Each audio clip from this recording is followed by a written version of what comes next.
Hello বন্ধুরা, কেমন আছো? আশা করি তোমরাও খুব ভালো আছো। আজকে শীতের দুপুরের লাঞ্চে ছিল বিরিয়ানি।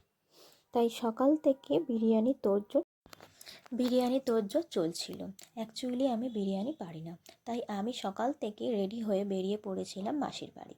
মাসির বাড়িতে গেছিলাম অ্যাকচুয়ালি বিরিয়ানি শিখতে। মাসির হাতে বিরিয়ানি অসাধারণ হয়। বিরিয়ানি বানানোর প্রসেস চলছে, একে একে পেঁয়াজ কাটা হচ্ছে, তারপরে লঙ্কা। যাতে ভুলে না যাই তাই একটা ভিডিও বানিয়ে রেখেছিলাম, পরে যাতে তোমাদের সাথেও শেয়ার করতে পারি। মাসি একে একে পুরো রেসিপিটা খুব সুন্দরভাবে, খুব সহজ পদ্ধতিতে আজকে মাসি বিরিয়ানিটা করেছিল। আজকের ওয়েদারটাও খুব সুন্দর ছিল, একটা শীতের হাওয়া বইছিল। ছাদে বসে পুরো বিরিয়ানি রান্নাটা করা হয়েছিল। ওপরে আলু দিয়ে সুন্দরভাবে সাজানো হচ্ছে। বিরিয়ানি বানানোটা একদম শেষের পথে। জাস্ট এবারে ওপরে আবার এক লেয়ার ভাত দিয়ে এবার গ্যাসে বসানো হবে।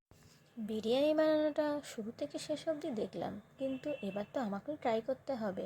মাসি যে এত কষ্ট করে দেখালো, আমিও তাই ঠিক করেছি সামনের রবিবার আমি আমার বাড়িতে বিরিয়ানি করব। কিন্তু এটা শুনে আমার বর একদমই রাজি নয়। আমিও বলেছি না না, একদমই আমি সামনের রবিবারই করব।